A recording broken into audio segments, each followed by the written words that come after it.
ಒಂದು weather forecast ಮಾಡಬೇಕು.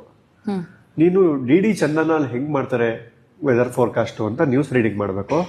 ಬೇರೆ ಚಾನಲ್ ಹೆಂಗ್ ಮಾಡ್ತಾರೆ ಅಂತ ಅದನ್ನೇ ಮಾಡ್ತಾರೆ. 3-4 ದಿನಗಳಿಂದ ಇದ್ದಂಥ ಮೋಡ ಕವಿದ ವಾತಾವರಣಕ್ಕೆ ಇವತ್ತು ಉತ್ತರ ಸಿಕ್ಕಿದೆ. ಬೆಂಗಳೂರಿನಲ್ಲಿ ಭಾರಿ ಮಳೆ, ರಾಜಾಜಿನಗರ, ಜಯನಗರ, ರಾಜರಾಜೇಶ್ವರಿ ನಗರದಲ್ಲಿ ವರುಣನ ಆರ್ಭಟ.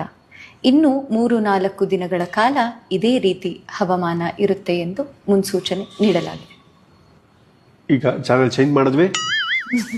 ಅಯ್ಯೋ ಇದೇನ್ರಿ ಬೆಂಗಳೂರಿಗೆ ಅಂಟಿದೆ ಜಲಕಂಟಕ. ಯಾವ ರೀತಿ ಮಳೆ ಸುರಿತಾ ಇದೆ ಅಂದ್ರೆ ಎಲ್ರು ಓಡಾಡಕ್ ಆಗ್ತಾ ಇಲ್ಲ. ರಾಜಾಜಿನಗರ, ರಾಜರಾಜೇಶ್ವರ, ಜಯನಗರ, ವಿಜಯನಗರದಲ್ಲೆಲ್ಲ ಮಂಡಿವರೆಗೂ ನೀರು ಬಂದಿದೆ. ಯಾವ ಗಾಡಿಗಳು ಓಡಾಡಕ್ ಆಗ್ತಾ ಇಲ್ಲ. ಬಸ್ ಒಳಗೂ ಸಹ ನೀರು ನುಗ್ಗುತ್ತಾ ಇದೆ. ರಿಪೋರ್ಟ್ ನ ಹೇಳ್ತಾ ಇದಾರೆ. ಅವ್ರ ಹತ್ರ ಮಾತಾಡೋಣ ನಾವು. ಅಂಕಿತಾ ಅವರೇ, ಹೇಗಿದೆ ಅಲ್ಲಿ ಪರಿಸ್ಥಿತಿ? ಅನನ್ಯ ಅವರೇ, ಹೇಳಿ ಹೇಗಿದೆ ಅಲ್ಲಿ ಪರಿಸ್ಥಿತಿ? ಅಂಕಿತಾ ಅವರೇ, ನಮ್ಮ ಜನರೆಲ್ಲರೂ ಮನೆಗೆ ಸೇರಕ್ ಆಗುತ್ತಾ ಇವತ್ತು, ಅಥವಾ ನಾವ್ ಇದೇ ರೀತಿ ನೀರಲ್ಲಿ ಕೊಚ್ಕೊಂಡು ಹೋಗ್ತಾ ಇರ್ತೀವ? ಅನನ್ಯ ಅವರೇ, ಅದು ಏನಂತಂದ್ರೆ ನಾನೀಗ ವಿಜಯನಗರದಲ್ಲಿ ಇದ್ದೀನಿ. ಇಲ್ಲಿ ಒಂದು ಮರ ಇಲ್ಲಿ ಕಾಣಿಸ್ತಿರ್ಬೋದು ನಿಮ್ಗೆ. ಇದೇ ಬಿಲ್ಡಿಂಗ್ ಎದುರುಗಡೆ ಒಂದು ಮರ ಇದೆ. ಹೇಳಿ ಅಂಕಿತಾ ಅವರೇ, ಕೇಳಿಸ್ತಿದೆ, ಹೇಳಿ. ಮರ ಬಿದ್ದಿದೆ, ಹೌದು. ಈ ತರ ಮರ ಬಿದ್ದಾಗ ನಾವು ಯಾವುದೇ ರೀತಿಯ ಒಂದು ನೆಟ್ವರ್ಕ್ ಅಲ್ಲೂ ಸಹ ಮಾತಾಡೋಕ್ ಆಗುದಿಲ್ಲ ನಮ್ಮ ಪ್ರತಿನಿಧಿ ಜೊತೆ.